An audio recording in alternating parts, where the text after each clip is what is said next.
Welcome. You've chosen to step into a slower rhythm tonight. A rhythm without clocks, without glowing screens, without the pull of the modern world. Instead, you'll follow the faint, steady beat of centuries long past. As you rest here, safe and still, I invite you to drift back into a time before electricity, before engines, before the noise of cities. A time when the day was measured by the rising and setting of the sun and by the cycle of the seasons. Tonight, we will journey into the quiet life of a medieval peasant. Not the kings, not the knights, not the castles in the stories, but the ordinary people, the ones who lived in cottages of timber and thatch. This will not be a tale of adventure or sudden drama. Instead, it is a slow unfolding, a glimpse into daily life, repeated thousands of times across hundreds of years.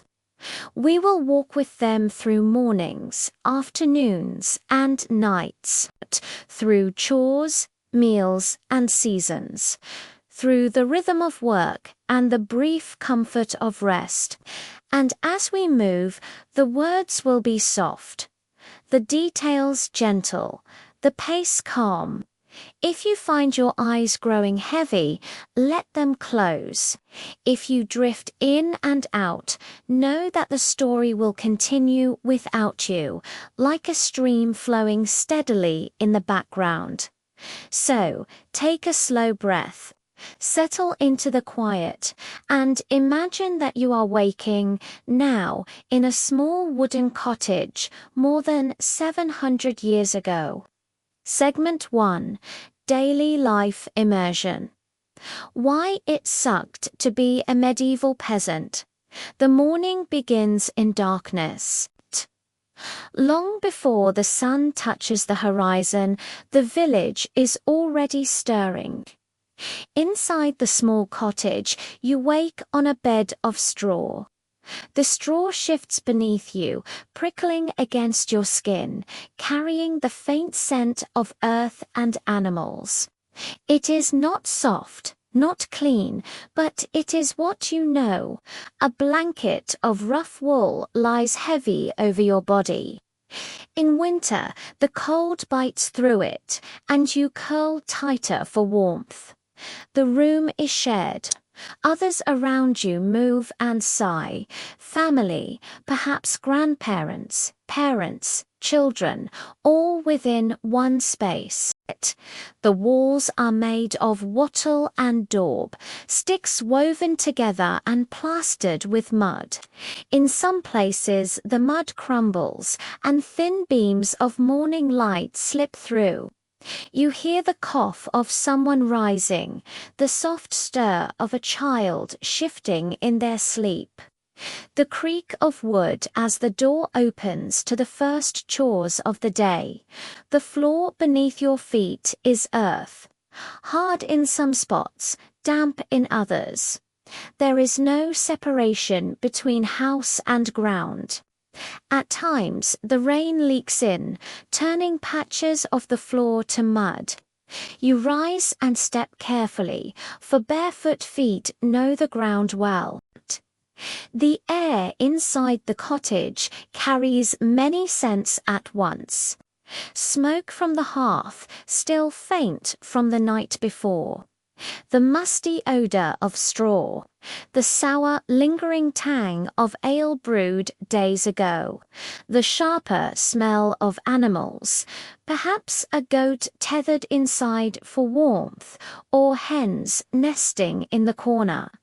Life here is never separate from the presence of animals, for they are part of survival. Food is needed before work begins. You reach for what is simple and constant, a round of coarse bread baked from rye or barley, heavy and dark. The crust is thick, the crumb dense. You chew slowly, breaking it with effort. It fills your stomach, though it brings little pleasure. Sometimes there is a smear of soft cheese, salty and pungent, sometimes a broth of oats, thin and warm. But most mornings, it is bread and ale, the rhythm of your diet, day after day. The ale is weak, barely stronger than water, but it is safer than the streams, which often carry sickness. The taste is sour, earthy, sometimes sharp with herbs. It is not a luxury, it is necessity. You drink slowly, knowing you will need its small strength for the hours ahead. When the first grey light spills over the village, you step outside. The cottages cluster close together, their thatched roofs sloping, patched in places with reeds and straw. Smoke rises faintly from the holes in the roofs where chimneys are absent. The air smells of damp soil, of animals waking, of wood smoke drifting low. You begin your walk to the fields. The path is worn, packed with mud in wet weather, dusty in summer. Around you, others walk the same way, silent or murmuring to one another. The village is small, perhaps a few dozen families, all bound by the same land, the same obligations to the Lord who owns it. The fields stretch ahead, divided into strips. You do not own the land. You hold it in service, tending it in return for the right to live here. The soil is heavy, and the work endless. With simple tools, a wooden plough pulled by oxen, an iron hoe, a scythe, you turn the earth so the seeds reap the grain. Each season dictates your labor, and you move within its unchanging rhythm. Spring means plowing and sowing. Summer means weeding, haymaking, long hours under the hot sun. Autumn is harvest, long days of cutting, gathering, threshing. Winter is quieter, but filled with mending, tending animals, and enduring the cold. The rhythm of your life is circular, repeating, steady. The same paths are walked each day, the same tasks repeated. Children, too, are part of this pattern. They fetch water from the well, balancing wooden buckets that sway heavily in their hands. They gather sticks from the woodland edges, their arms full of twigs. They scatter grain for the chickens, and sometimes they run through the fields, clapping and shouting to chase away crows. Play is woven into work, laughter spilling between tasks. The hours pass slowly. Your hands grow calloused. Your back aches with bending. The sun beats down in summer, or the wind cuts cold in winter. Breaks are few, and meals are small.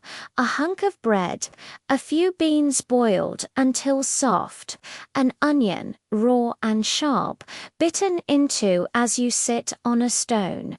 Each bite is taken not for pleasure, but for strength to continue. By afternoon your muscles are weary, yet the work does not stop. The crops demand attention, for they are the thin line between survival and hunger. If the harvest is poor, the winter will be harsh, so you labor on, in silence or in quiet conversation with neighbors, the rhythm of your life tied to the soil beneath your feet. Evening comes at last. The shadows lengthen, the air cools. You walk back to the cottage, tools over your shoulder, dirt on your clothes, sweat dried on your skin. Inside, the fire is lit again. Its smoke curls upward, darkening the beams above. A pot hangs over the flames filled with stew. The smell is earthy, savory cabbage, leeks, beans, sometimes thickened with barley. If fortune is kind, there is a scrap of salted meat, giving the broth richness. You sit close to the fire, the warmth seeping into your tired body. The stew fills you slowly, spoon by spoon, though hunger is never far away. Conversation is muted. Voices are low, weary. Sometimes there is a soft laugh, sometimes only silence. After the meal, you sit a while longer, the fire crackling, the shadows deepening. The day's labor has ended, but tomorrow waits, and with it the same tasks, the same rhythm. At last the fire fades low, and you return to your straw bed. The blanket is coarse, the room crowded, but exhaustion carries you quickly toward rest. Outside, the stars scatter across the night sky, their cold light falling on the quiet village. Inside, you close your eyes, and the rhythm of your life continues, one day passing into the next. When you think of a medieval village, imagine a place small enough that you know every face. Perhaps there are 30 houses, perhaps 40, each built of wood, with walls packed with mud and roofs of thatch. Some lean a little to one side, patched many times with bundles of straw. Chickens wander freely, pecking at scraps. Dogs bark, thin and wiry, guarding nothing more than scraps of food. The village smells of wood smoke, damp earth animals, and humanity mingled together. The rhythm of the day continues with chores that fill every gap between working the fields. If you are not plowing, you may be mending tools.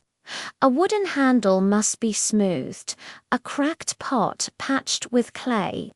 Perhaps you are spinning wool, the fibers rough against your fingers, twisting into thread that will become cloth. A loom clatters softly inside the cottage as someone weaves, the sound steady and repetitive, like the heartbeat of the household. In the corners of the cottage, small tasks pile up. A child shakes out straw from the bedding, scattering the dust into the air. Another grinds grain with a heavy corn stone, circling the upper stone slowly, the rasping sound filling the room. Flour rises in little clouds, coating hands and arms. Bread is life, and the grinding is endless. Outside, other tasks wait. The animals must be tended. Pigs squeal as scraps are thrown to them, their snouts rooting eagerly in the mud. Cows are milked, their breath warm in the cold morning air. The milk is thin, but it may be churned into butter or soured into cheese, stretching its use. Nothing is wasted. You would also be bound to duties owed to the lord of the manor. A portion of your labor and of your harvest belongs not to you, but to him. Sometimes you walk to the domain fields, those held directly for the Lord, and work there without pay. Perhaps you haul stones, mend fences, or harvest grain that you will never taste. It is obligation, not choice, woven into the fabric of your life. The church, too, holds its place in the rhythm of your existence. The bell calls you on Sundays, and often in between. The priest's voice is steady, his Latin words only half understood, yet you bow your head with the others. Faith gives order, if not always comfort. Candles flicker inside the cool stone walls, their smoke curling upward, their light faint but steady. Seasons deepen the pattern. In spring, the air is damp with rain. You kneel in the fields, pressing seeds into the earth, your hands black with mud. You hope for gentle weather, but storms may come, and you cannot control them. In summer, the fields grow tall, you weed constantly, bending for hours, the sun burning on your back. The air hums with insects, and the crops rustle softly. In autumn, the harvest dominates. Men, women, and children all join in. Sickles flash in the sunlight, cutting stalks of wheat and barley. Sheaves are tied, carts creak under their weight. The village is alive with work, for every grain must be gathered before the rains return. In winter, the land rests, but hunger sharpens. Food stores dwindle. You patch roofs, mend tools, spin wool, and pray that the salted meat lasts until spring. The nights are long, and cold creeps into every corner. Even in hardship, there are small moments of pause. On feast days, the church bells ring, and the village slows. Perhaps there is music, a pipe, a drum, a fiddle. Children chase each other, laughing. Adults share ale, brewed a little stronger than usual. A bonfire crackles, sending sparks into the dark. For a short while, labor is forgotten, and the rhythm shifts to celebration. But celebration is brief. The next morning, the fields still wait. The animals still need feeding. The grindstone still turns. The discomforts of life never leave. Lice itch in your hair and clothes. Fleas bite in the night. The smoke of the hearth clings to everything, stinging your eyes, scratching your throat. Your hands are cracked from cold, your back bent from work. Illness comes often, sudden and unrelenting. A cough that lingers, a fever that burns. The priest prays, herbs are boiled, but sometimes the illness simply runs its course. In quiet words, neighbors say someone has faded with the season, and yet, despite hardship, the rhythm continues. You rise, you labor, you eat, you sleep. The same tasks repeat, familiar and grounding. As the day closes, you return again to your cottage. The fire glows faintly, warming the dim interior. The stew smells of cabbage and leeks, its broth thin but soothing. Around you, the family gathers, faces weary, eyes half-lidded with exhaustion. A child leans against their mother, half asleep, before the meal is finished. A father rubs aching shoulders, his hands dark with soil. You finish your food slowly, the warmth filling your belly. The fire cracks softly, sparks rising and fading. The night outside grows deeper, stars glittering above the silent fields. Inside, you spread straw again, lie down close to others, and pull the wool blanket tight. The rhythm of your life is unbroken. The work will come again tomorrow, but for now you drift into sleep as peasants did for centuries, bound to the same soil, the same stars, the same endless cycle. The quiet life of a medieval scribe.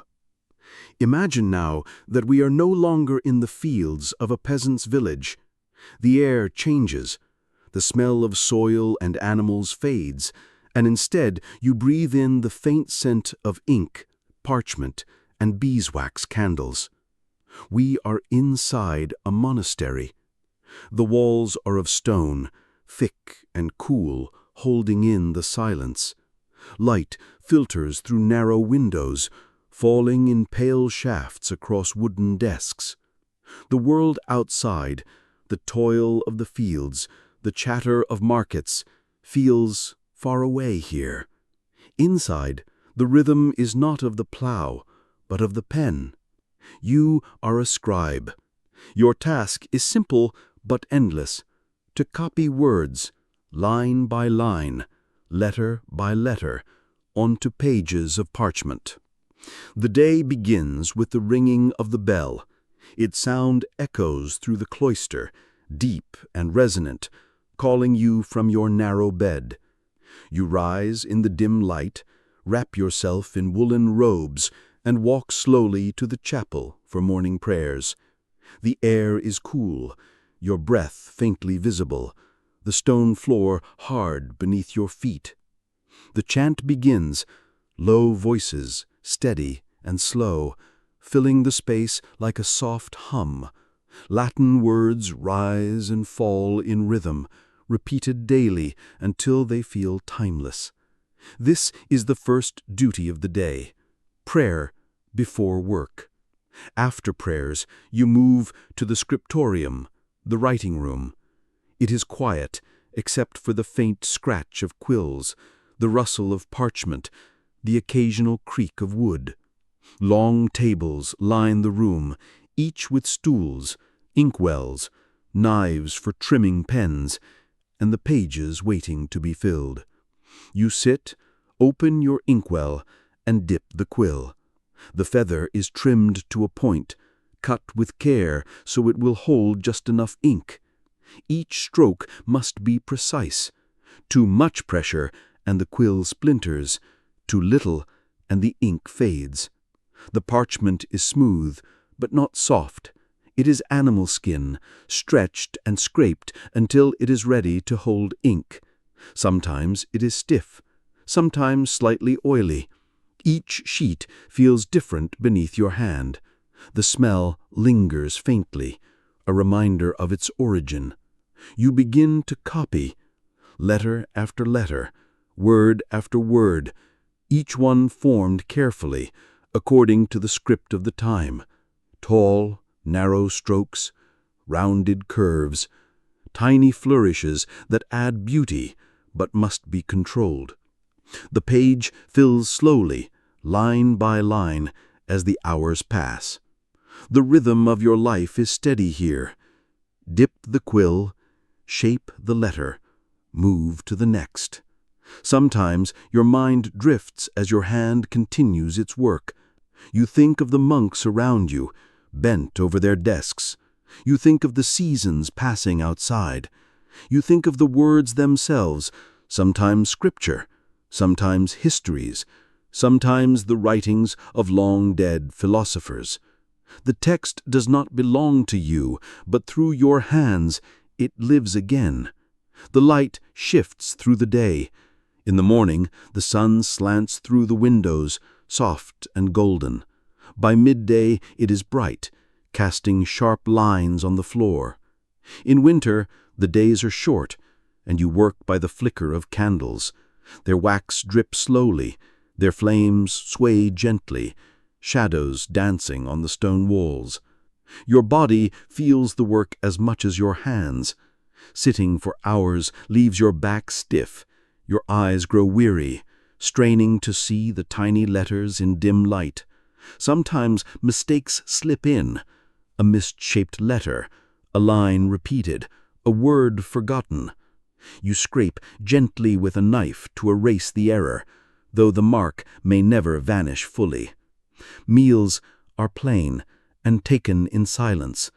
A bowl of pottage, thick soup of grains and vegetables, bread dense and dark, sometimes fish, salted and sharp. You eat slowly, listening to the faint clink of spoons, the soft shuffle of robes. Conversation is rare. Silence is the rhythm of your life here. After the meal, you return to the scriptorium. Again the quill dips, the parchment waits, the letters grow. Some days you illuminate the page with color. Ground minerals and plants make pigments, red from cinnabar, blue from lapis, green from verdigris. You mix them with egg or gum and paint carefully into the shapes of vines, flowers, or saints. Gold leaf is pressed onto the page, catching the light, shining faintly in the dim room. These decorations are rare, but when they appear, they turn the book into something both useful and beautiful. For in this world, books are treasures. They take months, even years, to create. Each one is unique, handcrafted, bound with leather, clasped with metal. Few will ever hold them, fewer still will read them, but they endure. Evening comes with another bell. You lay down your quill, stretch your cramped fingers, and return to prayer. The chanting begins again, the same words, the same rhythm. The day closes in silence.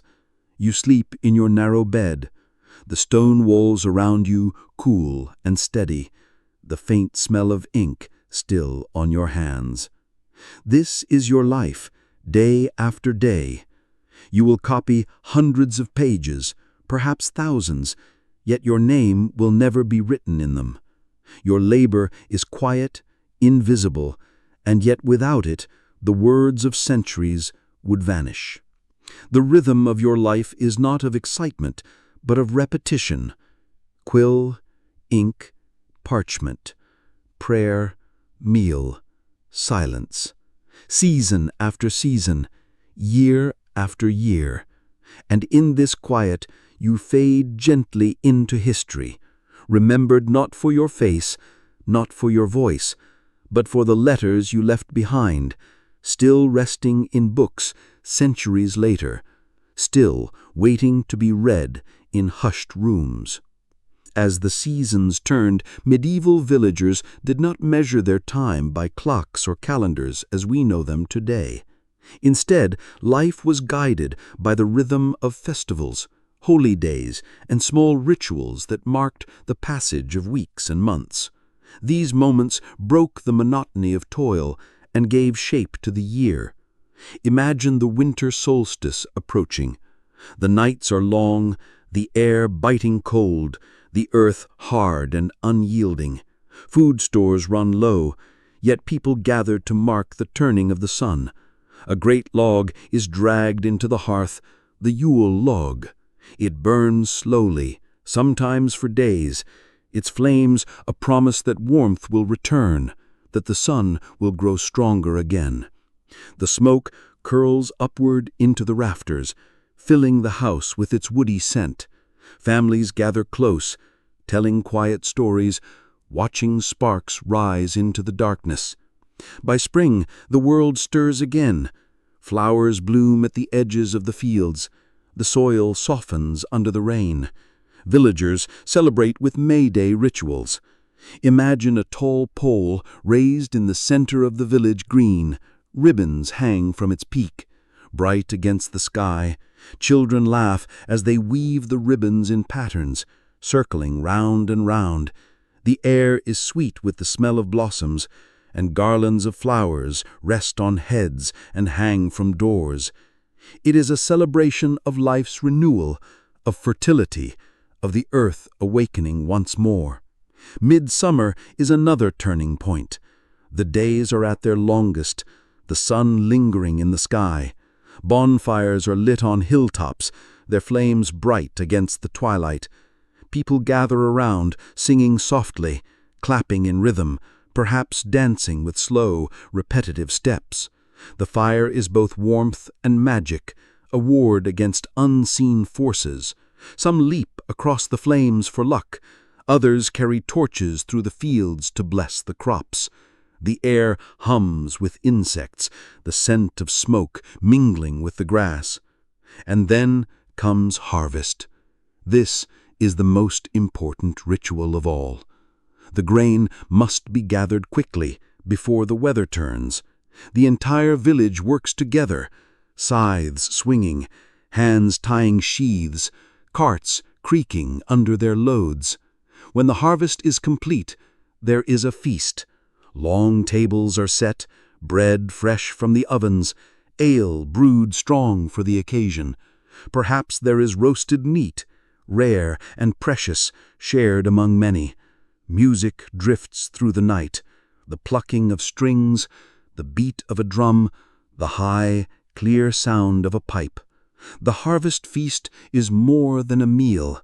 It is a moment of relief, a pause in the constant worry. We have seen the turning of the seasons, the Yule fires, the May Day ribbons, the midsummer bonfires, and the harvest feast. But the rhythm of medieval village life was not built only on great festivals. It was also carried in the smaller moments, the gossip shared at the well, the charms whispered at doorways, the constant pulse of church holy days that wove through the year. Village gossip and storytelling. Imagine the village well on a spring morning. The sun is just rising, casting long shadows across the thatched roofs.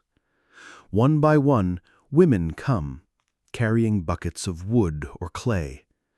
They draw water slowly, the rope creaking as the bucket descends. And while they wait, they talk. The talk is never hurried, but steady, drifting like the water being drawn.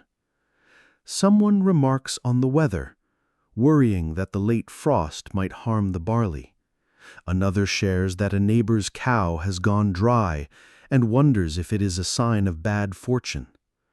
Someone whispers about a marriage being planned, a daughter promised to a boy from the next village. And always there are murmurs of the small troubles. A hen gone missing, a child falling ill, the miller taking too much grain in payment. These conversations are not written down in chronicles, yet they are the pulse of the village. Through gossip, news travels. Through stories, suspicions grow or fade. At night, by the hearth, the same tales are told again, of who saw a fox near the chickens, of who had a dream that seemed like an omen, of who is said to carry a charm against misfortune. The rhythm of gossip is steady and familiar, just like the creak of the well's rope, the splash of water, the quiet footsteps back across the muddy path. Charms and quiet beliefs. Alongside gossip live the small acts of protection, charms against what cannot be controlled. A sprig of rowan is tied above the door to keep away spirits. A piece of iron, nailed into the threshold, is said to keep witches from crossing. If a child falls sick, a mother may murmur words learned from her grandmother, not loud but soft, repeating them like a prayer, hoping the rhythm itself will heal. Bread, too, carries quiet power. A crust left on the windowsill may keep wandering spirits from troubling the home. A loaf carried across a field may bless the soil. Even salt, precious and costly, is sprinkled in corners to ward off harm. These charms do not appear in church records, and priests sometimes scold against them, but still they persist. For in a world where the harvest may fail, where sickness comes without warning, where winter can last too long, people cling gently to any rhythm of reassurance. The cycle of church festivals. The church sets the largest rhythm of all, a steady pattern that shapes every week, every month, every year. Sundays bring the tolling of the bell, calling everyone to gather in the small stone church. The air inside smells of damp stone and beeswax candles. The Latin words spoken by the priest may not be understood by all, but the rhythm is familiar, soothing in its repetition. Beyond Sundays, holy days mark the calendar. Candlemas in February, when candles are blessed, people carry them home, believing their light protects the household through the dark months ahead. Easter, celebrated not with chocolate or flowers, but with processions, with fasting before, and with feasting after. The village feels renewed, just as the fields begin to bloom. St. John's Day in June, when midsummer bonfires burn, blending the church's blessing with older customs of fire and fertility. St. Martin's Day in November, when animals are slaughtered and the first taste of the year's wine is shared. The smell of salted meat and spilled wine fills the cool air. Advent leading slowly into Christmas, with candles lit week by week, each one a gentle glow in the darkness of winter. Each festival brings its own rhythm of fasting and feasting, of prayer and procession, of gathering and dispersing. These days break the long monotony of labor, just as the gossip by the well breaks the silence of work. Whispered mysteries. Between the festivals, the gossip, and the charms, the medieval village also carries quiet mysteries, small things that no one explains, but everyone accepts. If the rooster crows at midnight, it is said to mean a change is coming. If the first fireflies of summer appear too early, some say the harvest will be poor.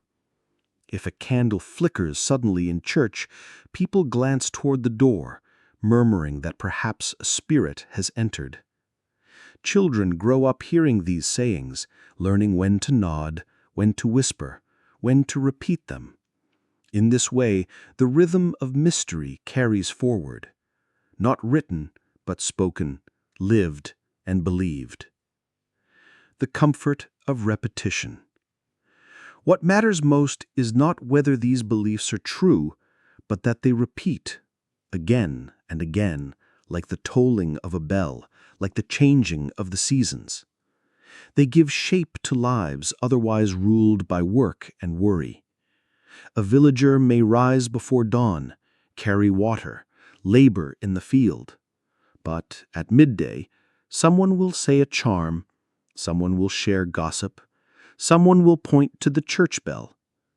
In the evening, candles will be lit, and the fire will glow as stories are told once more. And so the year passes. Rituals large and small, festivals of light and fire, whispered charms at doorways, gossip by the well. Together, they create the rhythm of village life, not dramatic, not grand, but steady, soothing, and enduring. We have seen the turning of the seasons, the Yule fires, the May Day ribbons, the midsummer bonfires, and the harvest feast. But the rhythm of medieval village life was not built only on great festivals.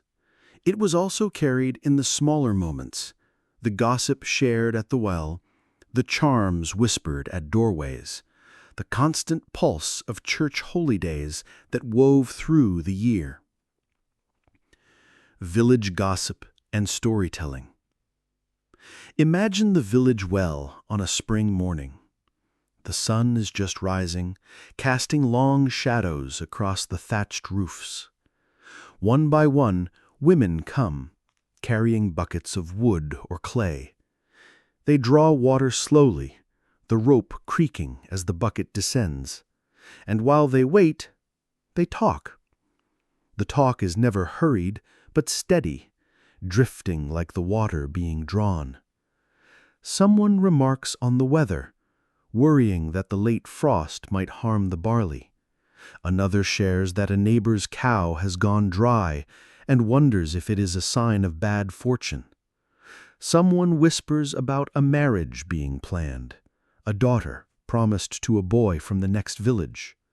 And always there are murmurs of the small troubles: a hen gone missing, a child falling ill, the miller taking too much grain in payment.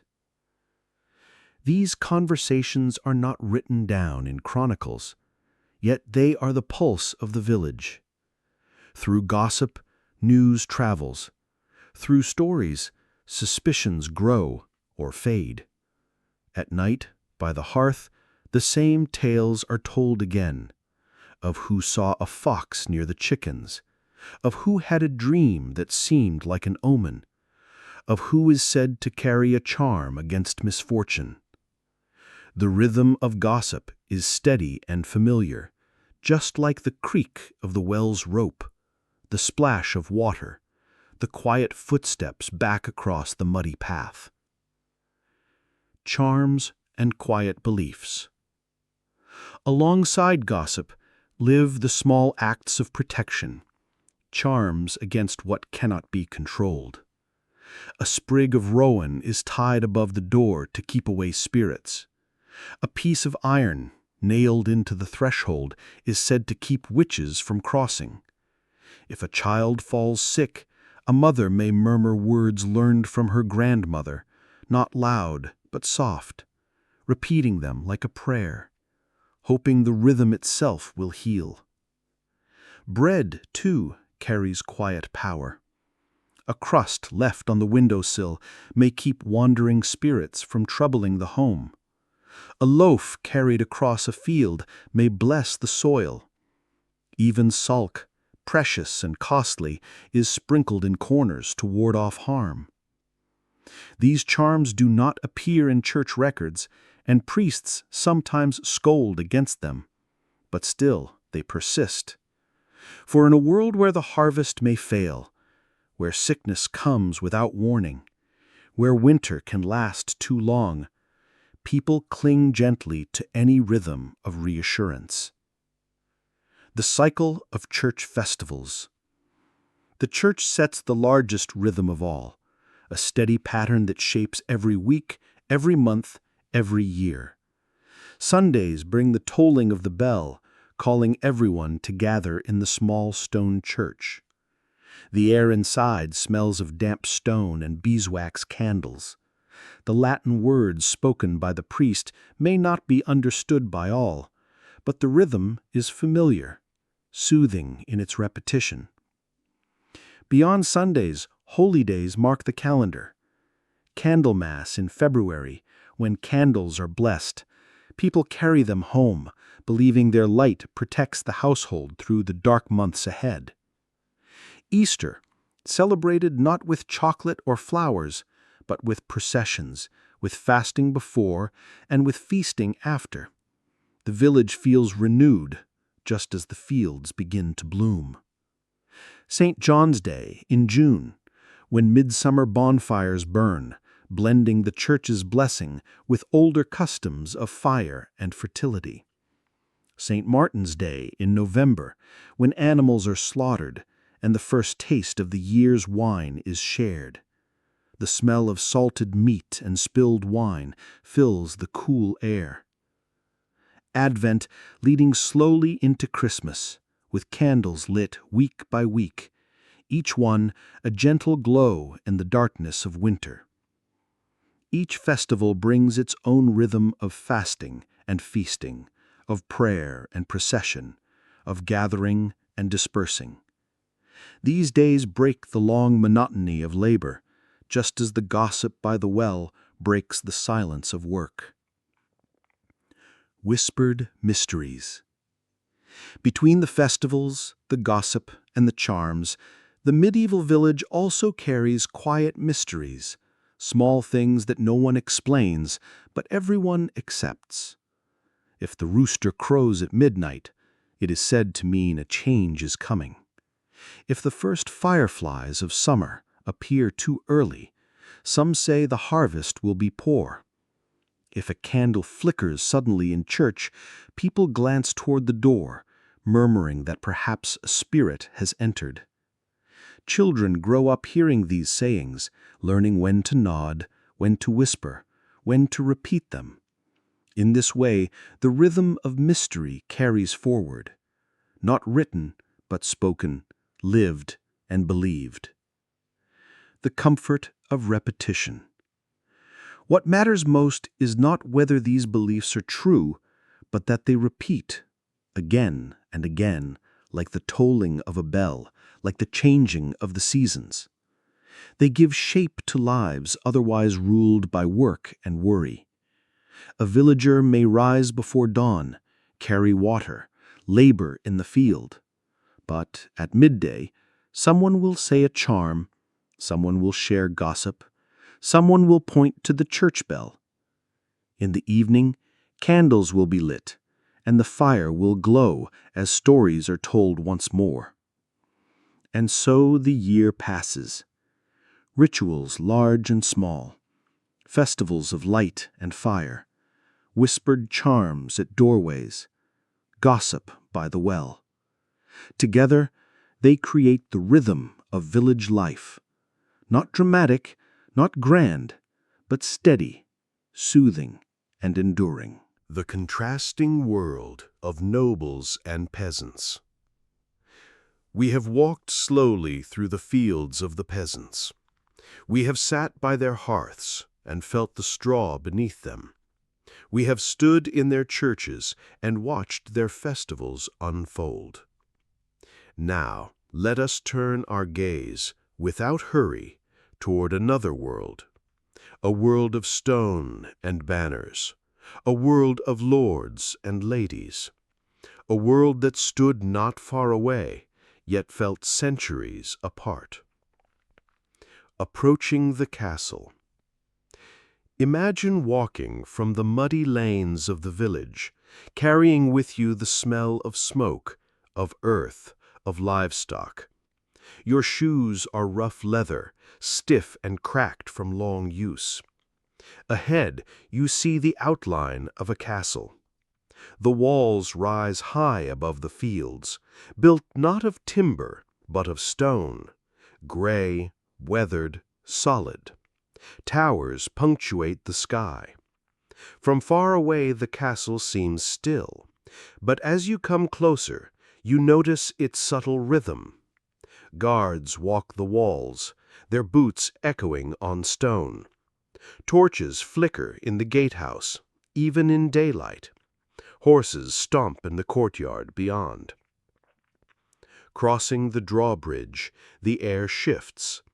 The smell of manure and smoke fades, replaced by something colder. Stone, tallow, a faint trace of rushes strewn on the floors. You step into a different world. The Great Hall. At the heart of noble life lies the Great Hall. It is vast, echoing, lit by narrow windows high in the wall. Sunlight filters in, catching on the woven tapestries that hang like colored stories of war, saints, and family heritage. Here, meals are eaten, disputes are heard, music is played, and celebrations are held. At one end of the hall, a raised platform, the dais, holds the high table, where the lord and his family sit. Below, long wooden tables stretch down the length of the room, crowded with retainers, knights, clerks, and guests. The sound of the hall is different from the murmur of peasants by their hearths. Here it is a blend of clattering trenchers, the soft hum of conversation, the occasional bark of laughter, the notes of a minstrel's lute rising above it all.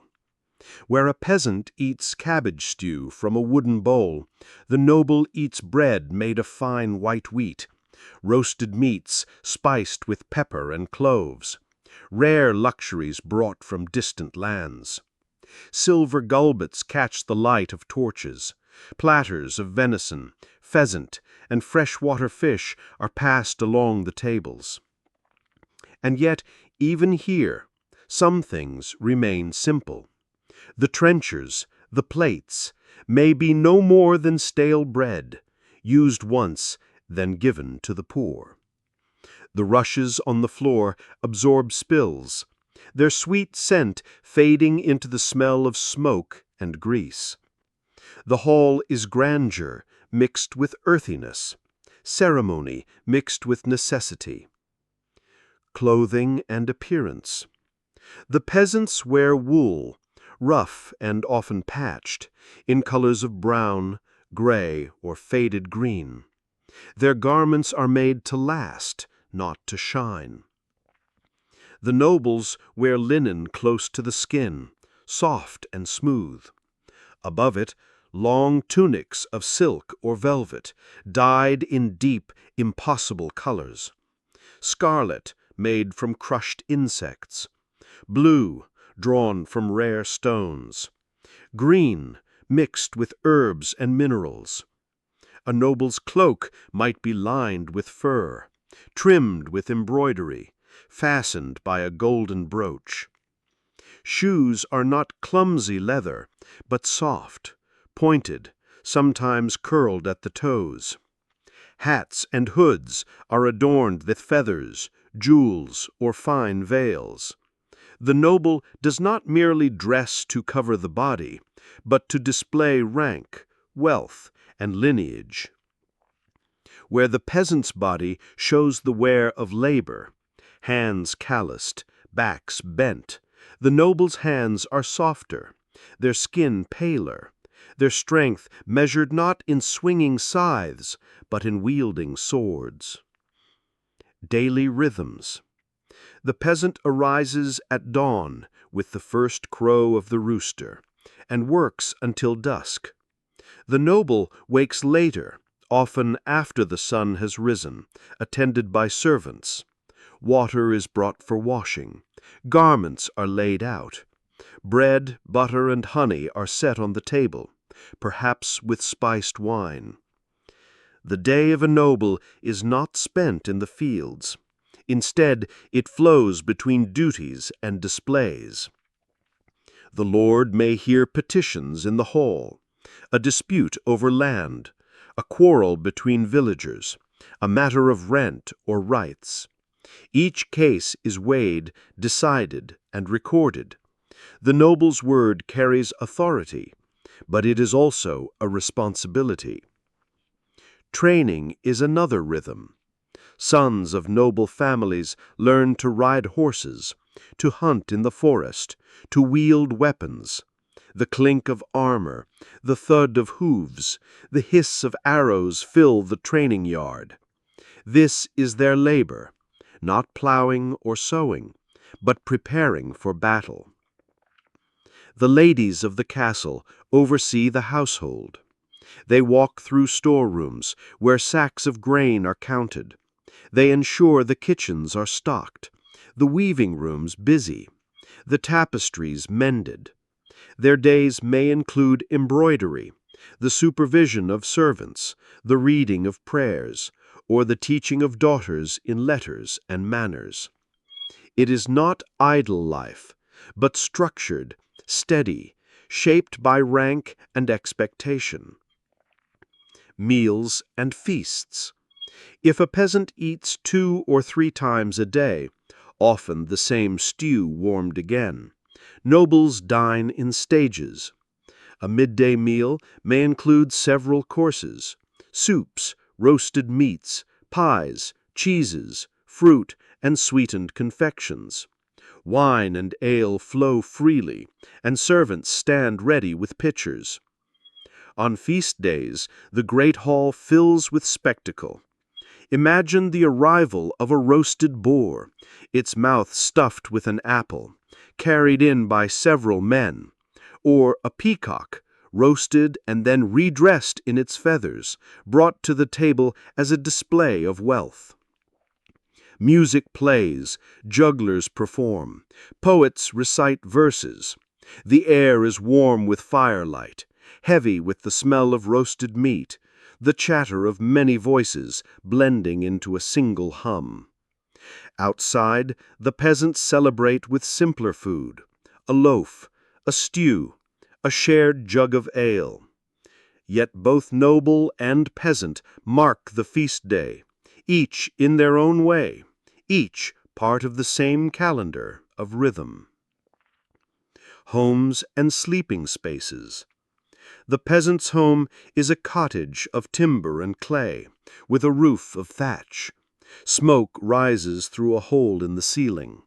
The bed is straw on the floor, shared by the family, warmed by bodies and by the animals that sometimes sleep within the same walls. The noble's home is a chamber within stone walls. The bed stands high, carved of oak, its mattress filled with feathers. Linen sheets and woolen blankets cover it. Furs lie heavy on top. Curtains hang from the bed, drawn at night to keep in warmth and to keep out draughts. Where the peasant hears the rustle of straw and the crackle of a small fire, the noble hears the creak of wood, the whisper of tapestries in a draught, the muffled footsteps of servants outside the door. Both rest at night, both rise at dawn, but the comfort of one is a world apart from the other. Faith and patronage. The church touches both lives, but in different ways. The peasant kneels in a small parish church, stone walls plain, candles few, the priest's voice echoing in Latin words they do not fully understand. The noble kneels in a private chapel within the castle, where colored glass windows pour light onto the floor, where priests chant in measured voices, where choirs sing in trained harmony. The noble may endow monasteries, pay for the building of churches, commission books to be written by monks. Their faith is not only salvation, but legacy, a way to leave a mark beyond their lifetime.